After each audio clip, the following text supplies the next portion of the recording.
Ahora sí, entonces estamos de regreso acá desde el CSR Hualpencillo en la última de las charlas de la tercera jornada de los talleres educativos para cuidadores.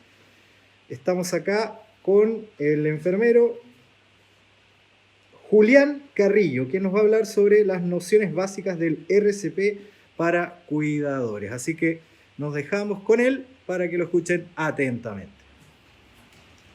Ya. Hola, bienvenidos. Hola. Bueno, como me presentaron, mi nombre es Julián Carrillo, soy enfermero de profesión, soy el jefe de la urgencia acá comunal del SAR y hoy vamos a dar algunas pinceladas, como que las cosas más importantes sobre el RCP. Vamos a empezar con algo básico quiero que empecemos uniendo criterios. ¿Han sabido algo del RCP ustedes? ¿O saben de qué consiste? Partamos por esa base. ¿Alguien conoce las siglas siquiera? ¿No? ¿No? ¿Alguien? ¿Quién dijo por ahí? Respiración. ¿Algo de respiración bucal? ¿Cardio algo? Cardiopulmonar. Ah, bien, están soplando aquí. Ya, pero no importa. Se entiende que las siglas, ¿cierto? Que vamos a hablar aquí porque voy a hablar todo el rato de RCP. Entonces, usted al tiro lo instabla en su mente, que significa reanimación cardiopulmonar. Lo que vamos a aprender a hacer hoy día es a reanimar el corazón y los pulmones. Porque cuando tenemos que llegar a usar esta técnica, biológicamente el paciente está muerto. ¿Ya? Por eso antiguamente se le llamaba esta técnica resucitación cardiopulmonar. Porque lo que nosotros hacemos es resucitar al paciente. El paciente fisiológicamente, biológicamente, el paciente está muerto. Hacemos funcionar de nuevo el corazón y los pulmones. Eso es lo que vamos a ver hoy día, ¿ya? Como para ir adelantando un poquito. Los objetivos del aprendizaje de ahora va a ser reconocer la definición y signos del paro cardiorrespiratorio. Esta es otra sigla que se da vuelta. Si ustedes se pueden jugar aquí, RCP dijimos al principio, que es reanimación cardiopulmonar, ¿cierto? Y al revés, la reanimación cardiopulmonar nos sirve ¿para qué? Para el paro cardiorrespiratorio. Cuando se para el corazón o se para los pulmones. Eso es paro cardiorrespiratorio. Paciente en PCR, la mayor urgencia del ser humano. Cuando un paciente está en PCR, es normal que todos se vuelvan locos. Es normal que todos corran en círculo. Porque a lo mejor no todos saben cómo actuar ante una emergencia así. Es la emergencia más grande del ser humano. ¿Por qué? Porque el paciente fisiológicamente está muerto. Biológicamente está muerto. Vamos a aprender a reconocer un RCP básico. ¿Qué es lo que es el RCP? Muy bien, reanimación cardiopulmonar. Vamos a ver lo básico. Ya no me voy a ahondar tanto porque es solamente cómo saber reconocerlo si yo tengo a mi cuidador, a mi familiar o en la misma casa, ¿cierto? A mis seres queridos. Si le pasa algo, cómo reconocer que está en un paro. Yo cómo actuar y llamando a la ambulancia para prestar los primeros auxilios, que eso es lo que necesitamos ahora, ¿ya? Vamos a reconocer la cadena de supervivencia que existe en adultos y en pediátricos, que es distinta, y vamos a reconocer un protocolo de emergencia que es como el código azul. Cuando nosotros en el área de salud, los que somos del área de salud, para nosotros le llamamos código azul a esto. Cuando me llegan pacientes con infartado o con paro cardiorrespiratorio de urgencia, nosotros activamos una alarma. Y esa alarma para nosotros es código azul. Cuando hay un código azul se suspende todo el resto de la atención, porque nuestra prioridad es salvar esa vida. Que es mucho más importante que un resfrío, que una tos, que se le encarnó la uña, que le duele el juanete, etc. Porque aquí llega de todo. Pero aquí se para la atención cuando llegan ese tipo de urgencias, porque esas sí son urgencias. ¿Ya? El aprendizaje esperado para hoy, vamos a identificar, ¿cierto? Los fundamentos de la atención de enfermería de acuerdo al rol del cuidador, que en el caso que son ustedes, como parte del equipo de salud. Ustedes son parte de nuestro equipo. Tenemos que estar constantemente, ¿cierto? Retroalimentándolos con estos conocimientos. Para la eventualidad de cualquier paro cardiorrespiratorio que existiese en su paciente a cargo del cuidado. Las técnicas de reanimación básicas que vamos a aprender acá.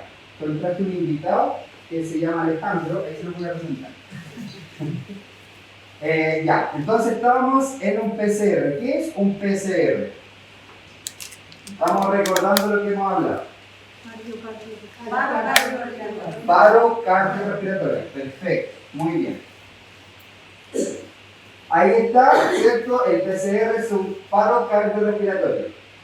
¿Qué significa que haya un paro cardiorrespiratorio? Es un cese, una nula actividad mecánica que se manifiesta por la ausencia del pulso detectable. Yo así puedo darme cuenta que el paciente está en un paro. Le controlo pulso, no hay pulso. ¿Dónde hay pulso? Siempre, ustedes me van a entender, yo cuando siempre digo este pulso, a los jovencitos no me entienden mucho, porque antiguamente existieron unos mini componentes, ¿cierto? Que usábamos en la cocina o era el equipo de la casa. Entonces ese mini componente tenía una teclita que era como una ruedita donde uno cambiaba la radio. ¿Se acuerdan, cierto? Entonces esa teclita que uno cambiaba la radio, uno lo hace con este dedito. Imagínense que estoy cambiando la radio. Y como lo hace con este dedito, yo este dedito lo voy a señalar como el pulso radial, que cambia la radio. Con este dedito que cambiaba la radio, yo me voy al pulso radial. ¿Dónde lo ubico? Este es mi base. Yo sigo este dedito y aquí al ladito, en la muñeca, a la altura de la muñeca, siempre siguiendo esta base, busco el pulso, ojalá con 3 dedos, ¿ya? Y con la yema, con esto de los dedos, con la yema. Ojalá con 3 dedos. ¿Y cómo se ponen los dedos? Se ponen ojalá lo más transversal posible. ¿Para qué? Para poder abarcar más espacio el cual yo detectar el pulso. Traten de buscar su propio pulso. Hagamos ejercicio. Traten de buscar su propio pulso. ¿Ya? De la mano en la que cambiaba el radio, que es mi pulso radial, ¿cierto? Voy a detectar mi pulso. Yo tengo que hacer una pequeña fuerza. Tengo que hacer una pequeña fuerza, no es tan superficial. Yo cargo un poquito. ¿Quién detectó su pulso? Yo. ¿Usted? ¿Usted igual? No con este dedo, ¿ah? No, con esto. Con los 3, hija. Al revés, la manito al revés. Sí, la manita. Ahí, eso. En el aire. Este dedo no se usa. ¿Por qué no se usa el dedo del radio? Por si acaso, no usen este dedo porque este tiene pulso propio. Así que este no se usa. Si usted va a controlar el pulso así, usted no está controlando el pulso de acá, está controlando el pulso de sus propios dedos, porque este tiene pulso propio, ¿ya? Por eso el pulso es con 3 deditos, lo más lateral posible, cosa que yo abarco este espacio y este espacio, ¿ya? Controlo el pulso, cargo un poquito los dedos, ¿lo controló usted? ¿No lo hizo? ¿Usted? ¿Por allá? ¿Por allá? ¿Sí? ¿Lo sienten? ¿Sienten ese toc, toc, toc, toc, toc, toc, toc? Ya. Estamos súper bien. Esos son los latidos del corazón que se reflejan en todo nuestro cuerpo. Pero es perceptible, mucho más fácil para nosotros en esta zona. Cuando no sentimos el pulso radial, que viene del donde cambio la radio, me voy al pulso carotídeo, ¿ya? Que es de la manzanita de Adán, 2 deditos hacia la izquierda o hacia la derecha, cualquiera de los 2 lados. Y lo mismo, usamos 3 dedos y ojalá súper lateral, no tan vertical ni horizontal, lo más diagonal posible. Porque así abarco 3 espacios, abarco 1, 2, abarco 3 espacios. Entonces me es más fácil poder captar el área. Si usted puede controlarse su pulso, también va a sentir ese mismo tac, tac, tac, tac, tac, tac, acá en el cuello. Siempre de lado. ¿Por qué? Si yo no siento este pulso, realmente estoy muerto. Porque este es el último pulso en perderse. Yo este no lo puedo sentir. Y si usted no siente este pulso en la otra persona, al tiro inmediatamente nos vamos a reconocer el otro. Si el del cuello no lo siento, el paciente está en paro. Traten de buscarse el pulso ustedes mismos. Sientan ese tac-tac de aquí del cuellito. Igual con una pequeña presión, no es solo tocarse, es con una pequeña presión. Para que usted, ¿cierto?, enoje la vena y la vena le diga que está viva, que está ahí. ¿Lo siente? ¿Usted lo encontró? Está muerta. ¿Está viva? ¿Está muerta también? ¿Usted No siento nada. está viva o está muerta? Está viva. ¿Usted está viva? ¿Usted está viva? ¿Usted está muerta? ¿Revivió o no? Revivió. ¿Usted está viva? ¿Usted? Ya. Súper. La idea es que podamos ir practicando acá entre nosotros mismos. ¿Por qué? Porque no sacamos nada con aprender la teoría. Si después de mañana con nuestros cuidadores a cargo no podemos realizar este simple ejercicio. ¿Ya? Nico. Está pegado. ¿Cuándo decimos que una persona está en paro cardiorrespiratorio? Cuando no responde a ningún estímulo. Nosotros le hablamos, no hay caso. ¿Ya? No hay caso. Yo aquí le voy a presentar a mi amigo Alejandro. Se lo presento para todos ustedes. Mucho gusto, dice. No habla pobrecito porque tiene problemas de comunicación. Pero lo vamos a ocupar ahora, ¿cierto? Para explicar todo este tipo de ejercicios que vamos a hacer. Alejandro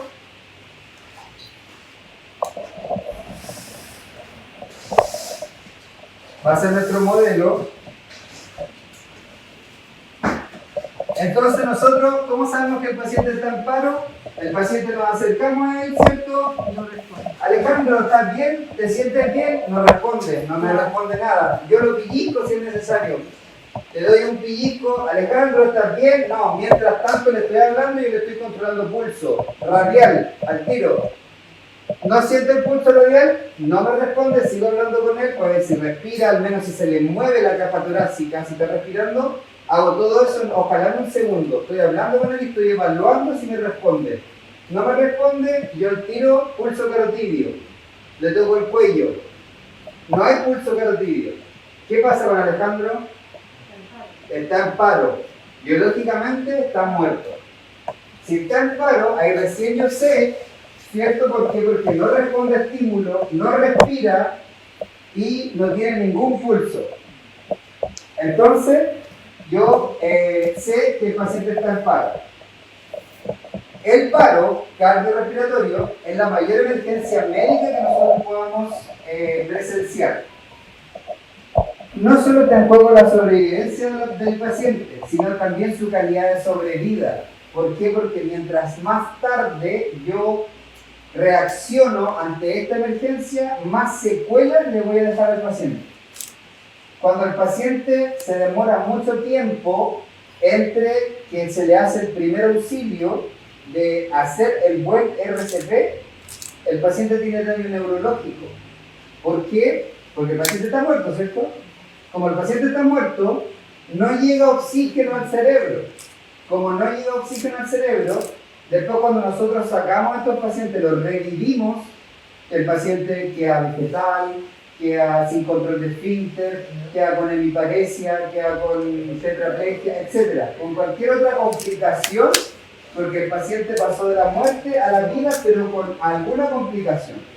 Y eso es por el tiempo de espera entre que nosotros hacemos en la primera respuesta, que por eso tan importantes son estas capacitaciones, para que cualquier persona sepa. Yo soy de la idea que esto sea un ramo en la enseñanza básica, que todos, ojalá, naciéramos sabiendo RCP, pero cuesta tanto. Laura Nico, por favor. Miren, lo importante que es porque entre el 80 y el 90% es de origen cardíaco. Persona hipertensa, dislipidémica, diabética, son personas más propensas a tener un paro cardiorrespiratorio. Por arritmias letales, fibrilaciones ventriculares, infarto del miocardio, etc. ¿Ya? Casi todos son cardíacos. Y solo un 20 o un 10% son por deterioro respiratorio, que en este año, por la pandemia, ha incrementado un poco porque el COVID se ha posesionado a la parte respiratoria y el paciente cae en un paro respiratorio y eso le conlleva a un PCR. Otras causas de PCR pueden ser un OVACE, que es un objeto de la vía aérea con cuerpo extraño, una obstrucción de la vía aérea por cuerpo extraño. El típico niñito que se echa las pulquitas a la boca, que se echa cosas a la nariz, de la nariz, te sabe que pasa por la boca. Y ahí se atraganta, se atora y obviamente no puede respirar. Si no puede respirar, si no hay respiración, no hay corazón, que eso pone la mano. Y cae en paro la persona. Por aspiración, por una convulsión, porque se ahogó en la piscina, en el mar, ahora que viene el verano, intoxicaciones por cualquier tipo o por una electrocución. ¿Ya? Por cualquiera de esos casos, el paciente puede caer en un paro cardiorrespiratorio.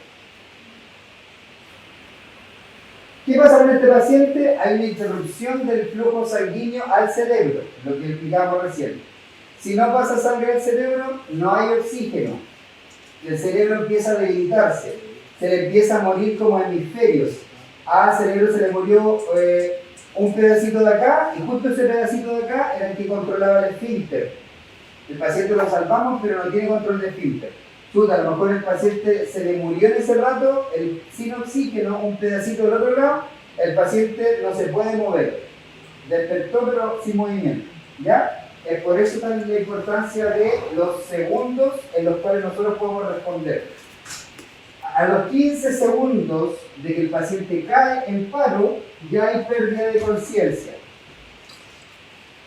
Al primer minuto hay un cese de la función del tronco cerebral. El paciente nosotros le llamamos que está en gasping. Al minuto, fíjense. Y a los 5 minutos de iniciado el paro, a los 5 minutos el cerebro se queda sin oxígeno y sin energía, que es la glucosa. La glucosa es energía para el cerebro. Se queda sin energía y sin oxígeno. Entonces, ¿qué vamos a hacer? En los primeros 5 minutos tenemos que actuar, porque después eso nosotros le llamamos los 5 minutos de oro, que es el tiempo de oro donde nosotros sí tenemos que actuar con nuestro paciente.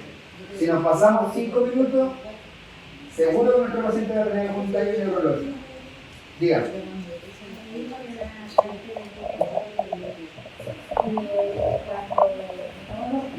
No reacciona pronto, yo lo tengo que traer para acá. Pero el cerebro también Estado compulsivo. sí, y de la parte del tronco cerebral, se refiere el tronco cerebral a que une los hemisferios. Sí, lo que está justo en el centro que une el cerebro derecho con el cerebro izquierdo. Porque tenemos dos cerebros nosotros. Sí, el tronco. A que no se el cuerpo calloso, que es lo que me lo dijo los médicos, que no entiendo eso, si era lo mismo lo que Sí. estaba hablando del tronco o de la que no sea del cuerpo calloso. No, es el tronco. El tronco es la base. Sí, y posiblemente como su hijo tiene problemas de la base del tronco, usted con mayor razón tiene que estar más preparada porque en algún momento, si llegase a ser después de una convulsión, si la convulsión es muy fuerte o muy larga, en algún momento puede llegar a caer en un paro cardiorrespiratorio. Pero eso llegó a urgencia cuando es muy Sí, porque largo. es muy larga la convulsión. Claro, ahora no están dando tan fuerte porque está con medicina. Está mejor medicado. Sí, sí, Ya, qué bueno. pero la atención que tampoco es constante. Pero sí, ahora sí, el mes pasado me dio una, pero no fue tan fuerte, no se puso morada, Ya. no se reaccionó pronto y todo eso. Y va perdiendo oxígeno mucho el Sí. cerebro, eso me preocupa mucho, pero después con el tiempo de nosotros que queda con tumor después de eso y no reacciona, se desubica, por decirlo de alguna forma. Pero a través de los días ya él se va como ubicando. Claro, por la falta de oxígeno. Le cuesta reorientarse en tiempo y espacio. Pierde orientación Sí. con eso. Pero sí, ¿Le tiene un satrómetro usted? sí le hacen eso a él. No, pero en su casa tiene usted. No. Les recomiendo que, mire, no son tan caros. Puede encontrar entre 15 y 20 mil pesos un satrómetro. Con esfuerzo a lo mejor puede juntar platito y comprarle uno tener en la casa, cuando él empiece con la convulsión, ponerle el aparatito en el dedito, que se llama saturómetro. Y ese mide la frecuencia cardíaca y mide la saturación de oxígeno que llega al cerebro. Con eso, usted puede controlar mejor la convulsión. Cuando ya la saturación esté bajando o el pulso esté subiendo sobre 100, usted ahí trae inmediatamente la urgencia. Porque eso significa que está disminuyendo el oxígeno en el cerebro. Y para evitar daño neurológico es súper importante saber eso. Eso me preocupa a mí porque después yo voy evaluando todo el progreso que tiene constante energía, porque ya lo decía, toma madera. Entonces yo si él me pasó una madera el otro día, porque puede que no me la pase, porque yo se la pido, Pablo, toma madera. Entonces él me la entrega. A veces lo busca con mi mano izquierda y se la pasa a la derecha para la cámara, algo que los médicos me decían que no se aplica. Pero él maneja con mano. Entonces ahí voy evaluando si él regresó como lo que es de Claro.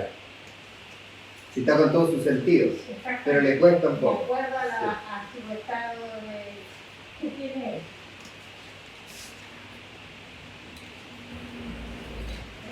Entonces, el consejo es comprar un saturómetro.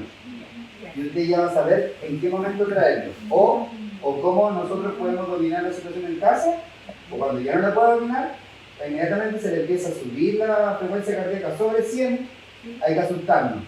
Si le empieza a bajar el oxígeno menos de 95, hay que asustarnos. ¿Ya? Esos son como los parámetros que tenemos que saber nosotros, que tenemos que tener claro. Frecuencia cardíaca, que quiere decir el pulso, sobre 100 porque el corazón está vuelto loco. Y cuando el oxígeno está menos de 95, ese cerebro puede sufrir alguna complicación. ¿Ya? Démosle el Nico. ¿Qué hacemos con el PCR, chicos? Primero, tenemos que asegurar la escena. Si yo me encuentro con un accidente, por ejemplo, en la calle, ¿ya? Vamos a poner un ejemplo. Yo no puedo ir a socorrer así porque, yo sé hacer PCR y yo voy. Pero si está justo un tendido eléctrico a punto de caer sobre el paciente. Yo no puedo acercarme a hacer ese PCR porque en vez de haber una víctima pueden haber dos. ¿Ya? Así que cuidado con eso. Siempre hay que fijarse en la escena. Si, no sé, un incendio por inhalación de humo, voy a rescatar a alguien, primero fijarme si yo estoy en condiciones para rescatar a otra persona. Porque si no, en vez de una víctima pueden haber dos. O sea, vamos a lamentar doblemente la situación. ¿Ya? Siempre fijarnos en la escena. Después, punto 2, tenemos que inmediatamente poner en alerta a los sistemas de emergencia. ¿Qué número tenemos que marcar? Ustedes saben, se lo saben. ¿Qué número tenemos que marcar? 131 ambulancia. Perfecto. Entonces, yo me acerqué al paciente, ¿cierto? Y el paciente está inconsciente porque yo lo moví. Señor, ¿está usted bien? Y el señor no me responde. Le tomé pulso radial, no hay pulso radial. Le tomé pulso carotidio, no hay pulso carotidio.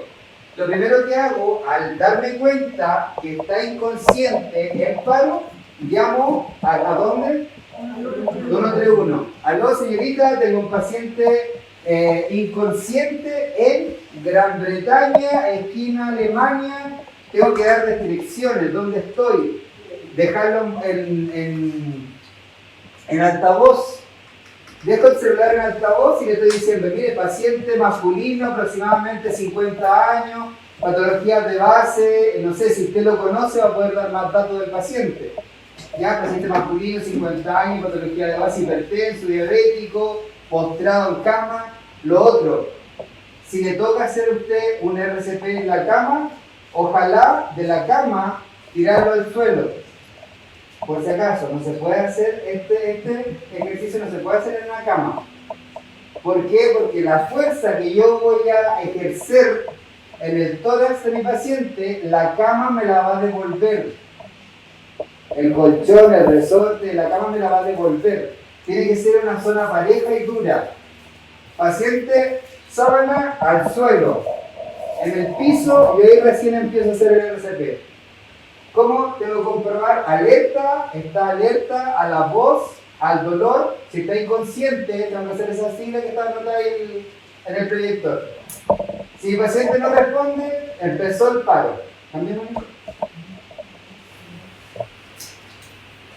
Leve presión de los dedos índice y medio sobre el surco de la laringe y el esternocleidomastoideo 10 segundos. O sea, esa palabra complicada que están ahí, yo pongo mis 3 deditos en el cuello y le busco el pulso carotidio. ¿No tiene pulso carotidio? Está en paro. Después, no tiene pulso, no ventila, quiere decir no respira. Le busqué pulso, no tiene pulso, no ventila. No le siento. Pongo mi carita en su cara, no le siento que sople, que devuelva vientecito, como está ventilando. Entonces dice, comienza el RCP. Si el paciente le hablo y no responde, en la otra opción, si no responde, comienza el RCP. Entonces, yo me sitúo al lado del paciente, voy a hacer este ejercicio para que lo hagan ustedes después, voluntariamente, obviamente, el que quiera pasar acá. ¿Ya? Yo tengo que fijarme en la línea intermamaria. Acá, la línea intermamaria, abajo del esternón, ¿cierto? En el centro del esternón, yo voy a aplicar la fuerza en esa zona, en el esternón. Línea intermamaria, yo pongo el ápice del talón de la mano, de mi mano no dominante, primero, ¿ya? En este caso, para mí es la izquierda. De mi mano no dominante, y la dominante abraza a la no dominante, así. Hagamos el ejercicio. Pongan su mano dominante, su no dominante adelante. La mano no dominante primero. Yo soy diestro, por eso pongo la no dominante en la izquierda. ¿Ya? Por ende, mi mano dominante va a abrazar a la no dominante. Ese ejercicio. Los brazos bien estirados. No pueden estar los codos doblados.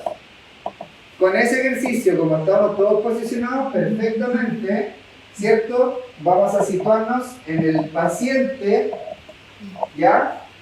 En el centro de la línea intermamaria, entre medio de las dos mamas, en el esternón, sitúo mis manitos. Miren, mis brazos están completamente rectos, no se doblan los codos. Las rodillas, ojalá posicionadas al lado del paciente, semiabiertas las piernas, la espalda recta, no curva, así. No puedo estar así porque después de una sesión voy a terminar con un vago. ¿Ya? Entonces, ¿qué hago? 30 compresiones. 1, 2, 3, 4, 5, 6, 7, 8, 9, 10, 11, 12, 13, 14, 15, 16, 17, 18, 19, 20, 21, 22, 23, 24, 25, 26, 27, 28, 29, 30.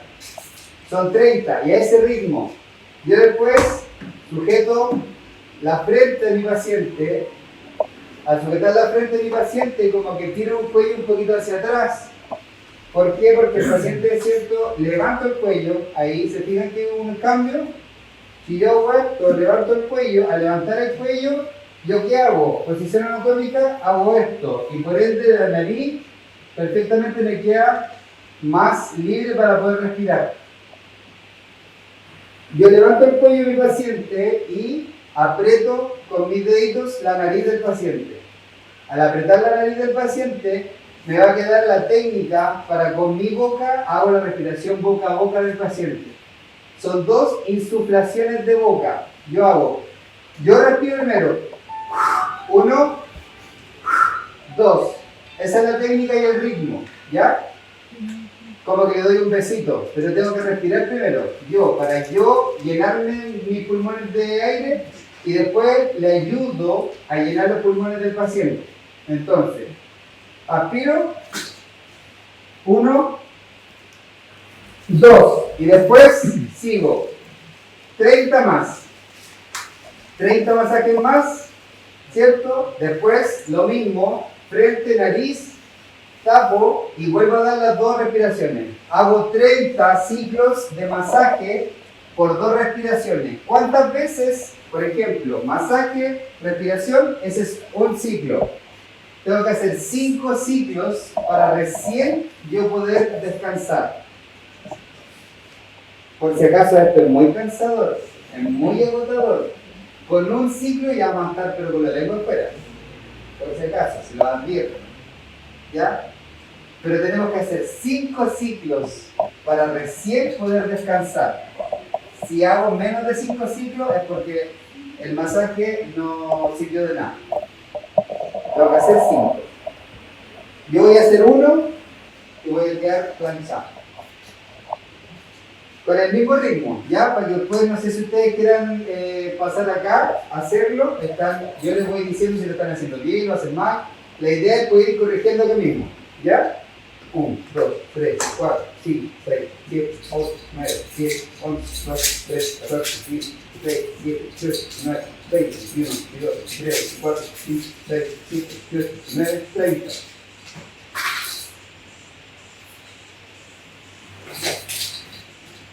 Etcétera, etcétera, etcétera, hasta completar el otro ciclo y después la otra respiración y el otro ciclo, la otra respiración, ¿cierto? Hasta que, en teoría, llegue la ambulancia.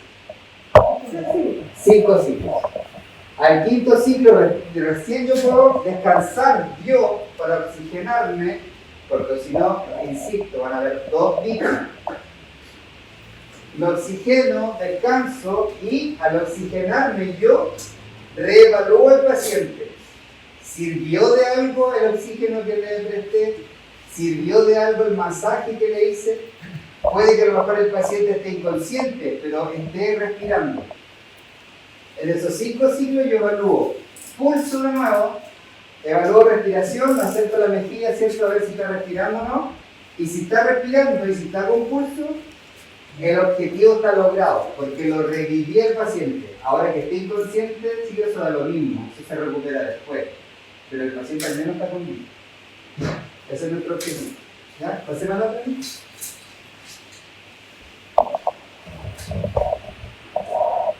El paciente inconsciente, según la apariencia, nosotros vemos que está inconsciente, evaluamos si hicimos bien o no, ¿cierto?, el masaje que le hicimos.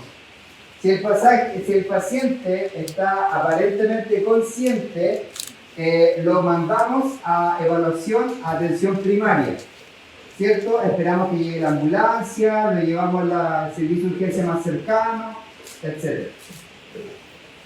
Las cadenas de sobrevivencia nos dicen de una diferencia entre el adulto y el pediátrico.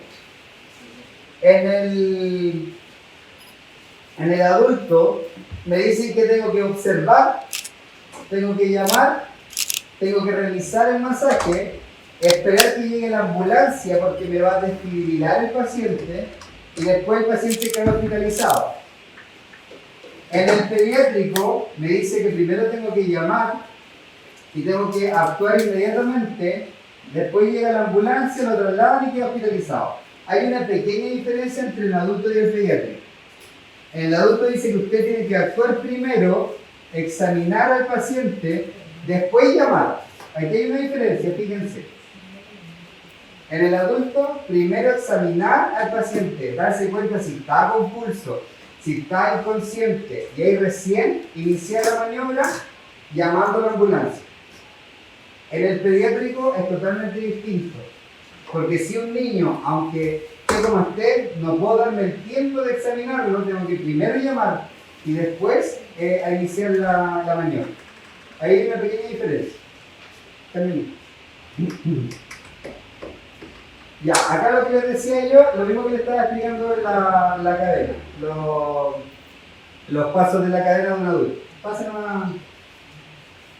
Y eso es exactamente lo mismo. La activación ahí se ve en la cadena pediátrica, que es cierto, primero hay que llamar, iniciar en los niños y en los adultos examinar y después llamar. Entonces, ¿qué? Vamos repasando lo mismo que hemos dicho ahora. ¿Qué hacemos primero? Reconocemos el paro cardiorrespiratorio. Activamos los mecanismos de emergencia. Que estén en riesgo mi paciente. El paciente está muerto, sé que está inconsciente, sé que no tiene pulso, perfecto. Inmediatamente llamo a la ambulancia.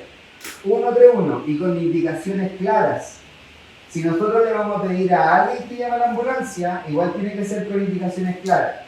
Por ejemplo, si yo digo, Nicolás, puede llamar al 131 y dile que estamos en Bulgaria con esquina con Alemania. ¿Por qué? Porque si la otra persona no tiene indicaciones claras, ¿qué va a hacer? Va a correr en círculo, no va a saber qué hacer. ¿Ya? Entonces yo que sé, tengo que decirle al otro con las indicaciones bien claras. De esta manera nos van a tener una oxigenación mínima, porque yo al estar dándole el masaje al tórax, el tórax se tiende a devolver por sí solo. Y si yo hago esto, porque el hacer esto es como estar haciendo esto, ¿ya? Entonces le doy como un rebote al tórax para que el tórax vuelva a expandirse y a respirar por sí solo, mantener la circulación torácica. ¿Qué eso necesito yo conseguir con esto? Que la sangre vuelva a circular en el cuerpo. Ahí está el ejemplo, lo que estábamos viendo recién. Él está buscando la posición del tórax, ¿cierto? Donde está el esternón, para poder iniciar la maniobra. Y la señora tiene su espalda completamente recta, tiene los brazos completamente rectos, sin doblar los codos, y está en una posición ergonómica bastante amigable al lado del paciente para que ella no se canse, para que no se provoque ninguna lesión osteomuscular y el paciente también reciba la fuerza dinámica que necesita para poder reactivar su sistema. ¿Vale? Ahí estamos posicionando esternón, pone las dos palmas. En los niños es distinto, no quiero darle tanto a los niños, pero solo le hago la diferencia. En los niños se hace con 2 deditos, ¿ya? 2 deditos porque son como tan chiquitos que una muñeca le parte el tórax completo si hacemos el mismo masaje. Entonces con 2 deditos. Terminamos. El tórax se debe comprimir al menos 5 centímetros, no vamos a estar contando los centímetros, pero como en la fuerza que iniciamos es como la más o menos la que yo le estaba señalando acá, que nuestro modelo está ahí para que usted practique. Se permite una compresión directa del tórax para que se vuelva a expandir y para que rebote por sistema como de reflejo, el tórax vuelve a su posición normal. Tienen que ser entre 100 y 200 compresiones. Por eso tienen que ser más rápidas que un segundo. Al ser más rápidas que un segundo, yo en 60 segundos que tiene un minuto, obviamente, debería yo hacer más de 100 compresiones en un minuto. Eso quiere decir que las compresiones están bien hechas. Se deben hacer, esto siempre tenerlo súper claro, 30 compresiones y 2 ventilaciones. Compresiones son, recuerden, los masajes en el pecho. Y las ventilaciones son el besito que le damos al paciente. ¿Ya? Son 5 ciclos que debo yo hacer, aproximadamente me debería demorar 2 minutos en esos 5 ciclos. Ahí recién debo parar, yo respirar, y mientras estoy respirando, lo evalúo a mi paciente, si tiene pulso de nuevo, si respira, y ahí evalúo cómo está. Si sigue inconsciente, yo me di el ánimo y puedo seguir, ¿cierto?, con el mismo ejercicio desde cero, volver de nuevo a hacer el mismo ciclo. Ya, con 1 o 2 reanimadores es exactamente lo mismo y se hace al menos 100 compresiones por minuto, para que ustedes más o menos calculen el ritmo. Pásenle al micro. Ahí está el daño de sobrevida que nosotros podemos hacer a los pacientes. De 0 a 4 minutos tienen un 43% de sobrevida, si actuamos en los primeros minutos. Si dejamos pasar el tiempo, imagínense que ya, si pasan 12 minutos, tiene un 6% de sobrevida ese paciente. Y si sobrepasamos esos 12 minutos, no es ningún porcentaje que el paciente lo saquemos vivo. Si pasamos los 10 minutos, pongámonos 10 como tope, 10 minutos, esperamos 10 minutos, la ambulancia se demora más. Por eso es necesario saber hacer esto antes de ir a la ambulancia. Porque yo actúo los primeros 10 minutos. Si paso 10 minutos, miren el porcentaje que mi paciente va a salir con vida. Muy difícil que el paciente salga con vida. Después de 10 minutos. De no tener sangre y no tener oxígeno en el cerebro. O sea, el cerebro no tiene ni energía ni oxígeno para poder moverse, el cerebro va a morir. ¿Ya? Pasemos a... En síntesis, para ir redondeando y terminando, el PCR es, ¿qué es lo que significa? Excelente. Los ritmos colapsables cardiovasculares siempre son... ¿Cuál es el primer pulso que sentimos? El radial. ¿Ya? El que cambiamos la radio. ¿Y cuál es el último pulso, el perder el ser humano? El carotídeo, el del cuello. Vimos, el uso del dedo no se lo voy a mostrar porque ese yo creo que para otra clase. Eso lo usamos en la urgencia y la ambulancia. Se me olvidó borrarlo ahí. La cadena de sobrevivencia y el código azul se lo expliqué, pero a grosso modo que lo que nosotros usamos acá en los servicios de urgencia. Pásenme al mismo porque creo que esa parte la última. Ahí está. ¿Dudas de lo teórico? No tengo dudas, pero no sé si puedo aportar algo. Todo sirve. Cuando a mi hijo le sucedió todo esto con Diego, conservo mi vida de todo, la calma. Súper. Es una clave. Es algo que no solo lo aprendí, no sé, no, sí tengo que actuar.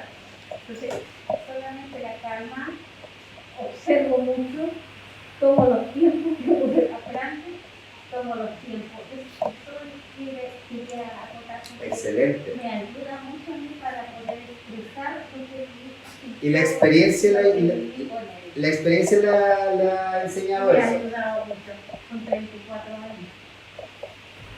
Sí. Es muy cierto lo que dice usted, se le agradece su aporte porque es crucial en cualquier urgencia siempre mantener la calma. Porque si yo no estoy calmado, no le puedo entregar esa serenidad al otro paciente. Si yo empiezo a correr en círculo y la otra persona necesita de mí, no voy a hacer mucho aporte. Tanta la necesidad de que mi hijo no está acá visibilidad que eso he ido viendo con él. Excelente. Después que pasa todo, ¿sabes? Yo no me deprimo, soy una semana, no me puedo dar esperando, pero primero hago Sí. reacción. Mente fría. Para tener acciones más concretas. Excelente. Muy bien. ¿Sí? ¿Alguna duda sobre lo que hablamos? ¿No? ¿Alguien? ¿Qué te pasa tanto? Cuénteme. Con respecto a la respiración, a la respiración boca a boca, es muy importante hacerla. ¿Se puede obviar o es incompleta la respiración? Hasta marzo del 2020, yo le hubiera dicho que es crucialmente importante hacerlo. Después de marzo del 2020, a la fecha, le digo que se puede obviar. Sobre todo ahora que estamos en época de COVID, yo no voy a andar besando a todo el mundo porque no sé si... Yo antes andaba besando a todo el mundo. Ahora no. Ahora me cuido un poquito. ¿Por qué? Porque yo no sé qué riesgo tiene la otra persona. ¿Qué tanta importancia tiene fisiológica? Se ha demostrado por los estudios con COVID desde el año pasado este año, en la última actualización que se hizo de la AJA, que es la que los norma internacionalmente a nosotros para poder estudiar estos manuales, se dijo que la respiración no era tan trascendental para la recuperación del flujo sanguíneo. Por ende, incluso si yo me lo baso solamente en puro masaje, igual puedo sacar al paciente adelante. ¿Qué más? ¿Alguna dudita antes de si alguien quiere pasar para yo poder explicarle si lo está haciendo bien o lo está haciendo mal? ¿Dudas? ¿No? ¿No? Está voluntariamente nuestro modelo aquí, si alguien quiere pasar y practicar con él, y yo les digo si está bien, está mal, ejercitamos, para eso estamos ahí. ¿Quién quiere dar un besito? Yo tengo de todo aquí para desinfectar a Alejandro. Alejandro se llama.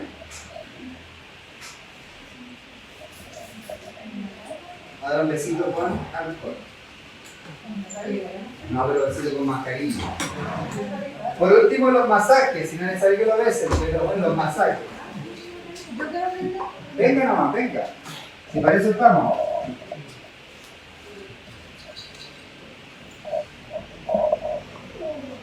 Posiciónese al lado de Alejandro. ¿Puede de rodilla o no? ¿Sí? Ya. Dele nomás, le ayudo a bajar. Una primero, la mejor primero. Perfecto. Una rodilla en el hombro, a la altura del hombro, y la otra ahí. Perfecto. Ya. La espalda recta, las piernas rectas, tu mano no dominante, ¿cuál es? La dominante es la derecha. Abraza entonces la izquierda. Perfecto. Los brazos súper extendidos, hiperextendidos. Ahí se llama hiperextendido porque ni el codo se ve, nada. Posiciónese en la línea intermamaria. ¿cierto? En el esternón. Aquí tienen que empezar la palma. Esta, ahí, no tengo ni idea. Ahí. Brazo y tres tendidos. Espalda recta. Rodillas separadas las piernas. Perfecto. Ya, vamos. 1, 2, 3, 4, 5, 6, 7, 8, 9, 10, 11, 12, 13, 14, 15, 16, 17, 18, 19, 20, 21, 22, 23, 24, 25, 26, 27, 28, 29, 30. ¿Ahora el besito? Sí, Con mascarilla nomás, dele. El talón, ahí con estos dos deditos le tapan la nariz. Con la frente atrás. Ahí, para levantar. Dos besitos. Con inspiración profunda. 1.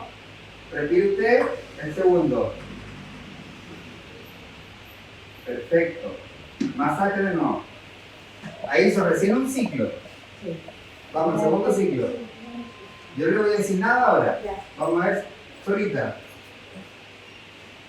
1, 2, 3, 4, 5, 6, 7, 8, 9, 10, 11, 12, 13, 15, 16, 17, 18, 19, 1, 2, 3, 4, 5, 6, 7, 8, 9, 30. Bien.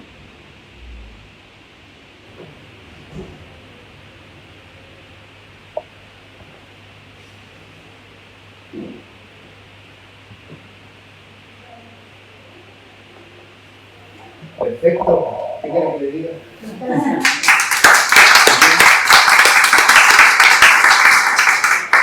¿Se para o qué más? Ah, ya. La buena arriba, eso. ¿Qué mejor? Ven, salió con modelo y todo. ¿Quién más? ¿Quién más quiere besar a Alejandro?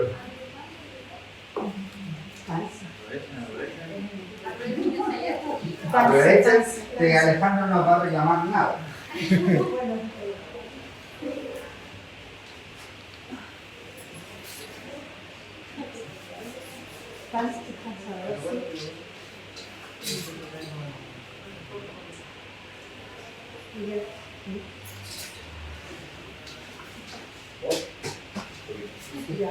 ¿Quién más? ¿Nadie más se atreve? Marcela, Marcela, es súper fácil porque aprender. Es ahora o nunca. Vamos, vamos. Ahora o nunca. No importa. De aquí le llaman tira el saco. 30. Vamos. 2, 3, 4, 5, 6, 7, 8, 9, 10, 11, 12, 13, 14, 15, 16, 17, 18, 19, 20, 22, 23, 25, 26, 27, 28,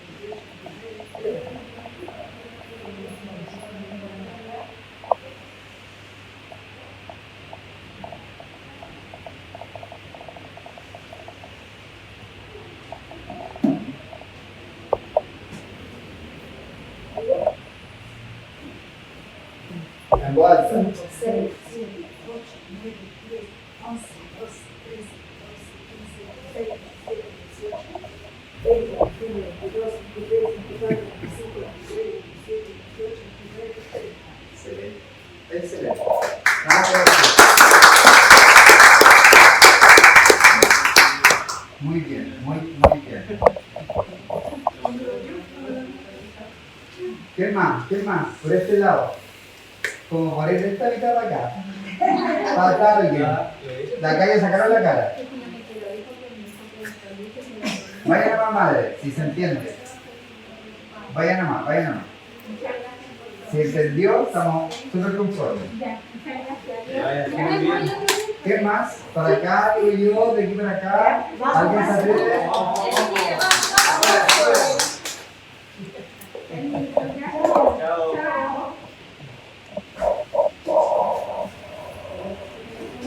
Yo la paro después, pues. Vamos. Aprovechen que el muñeco no se queja, no grita, no reclama, no dice nada. Vamos.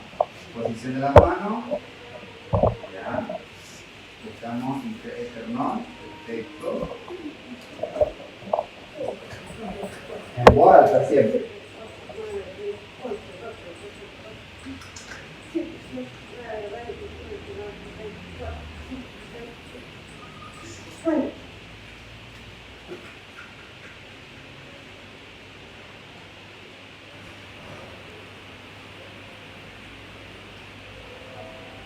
Perfecto.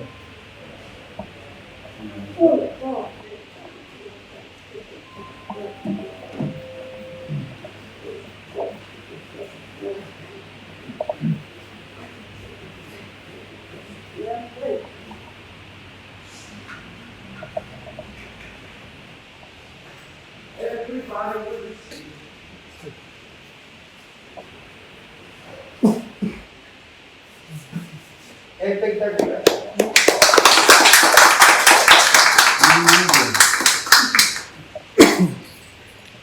Excelente. Aplausos para modelo. ¿Qué más se atreve? Es cansador. ¿Eh? Ahora entiende el personal de salud. Es cansador. ¿Nadie más? ¿Se atreven? ¿Muy bien? ¿No? Ya. Entonces yo oficialmente les doy las gracias por esta instancia, porque siempre el conocimiento es enriquecedor para todos, aprender todo. El lema dice, todos los días se lo hermano. ¿Ya? Y cualquier cosa que necesiten de nosotros, los servidores públicos, aquí estamos. Se agradece a los chiquillos la gestión que están haciendo por llevar estos temas que son crucial de importancia a los cuidadores, que son de nuestra crucial importancia nuestra, porque son los mediadores entre el enfermo y nosotros. O sea, gracias a ustedes, en la urgencia recibe un poquito menos de pacientes. Así que eso se agradece, porque si no, más colapsada que la tengo ahora en la urgencia, la tendría mucho más. ¿Ya? Agradecerle a todos por la participación, a los chiquillos por la gestión del curso, a los chicos que están tras bambalinas. Y eso, muchas gracias. Agradecemos a Julián Carrillo por es muy importante lo que acabamos de ver. Lo invitamos a participar. Qué importante, Julián, el tiempo en estos procedimientos, el tiempo limítrofe que hay entre la vida y la muerte. Y qué importante es que los cuidadores de Hualpén puedan manejar, ¿cierto?, este tipo de procedimientos. Cuéntanos un poco cómo ha sido tu experiencia en la práctica en este tipo de casos, justamente. El tiempo en cual, supongo que el tiempo de respuesta ante la primera emergencia. Justamente. Ya, que son los 5 minutos cruciales de vida, y si pasamos los 10 minutos, en realidad el paciente llega con... Mira, en mi experiencia en la urgencia, efectivamente el tiempo es crucial porque hay pacientes que a nosotros nos han llegado muertos, ya evidentemente muertos, que sobrepasan los 10 minutos, que no han sido asistidos porque lamentablemente no hay ningún familiar que sepa hacer este manejo, no hay nadie cerca que sepa hacer un RCP, y el paciente se consigue en un auto, lo trae y el paciente llega fallecido en la urgencia. Si hubiera un colectivo como esta instancia, donde todos supiéramos actuar en los primeros 5 minutos, te juro que la incidencia de fallecidos bajaría notablemente.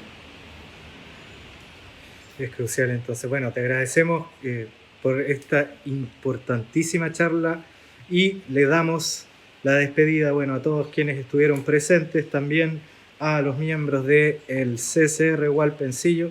Y nosotros nos encontraremos el próximo miércoles en la última de los encuentros de los talleres educativos para cuidadores de Hualpén.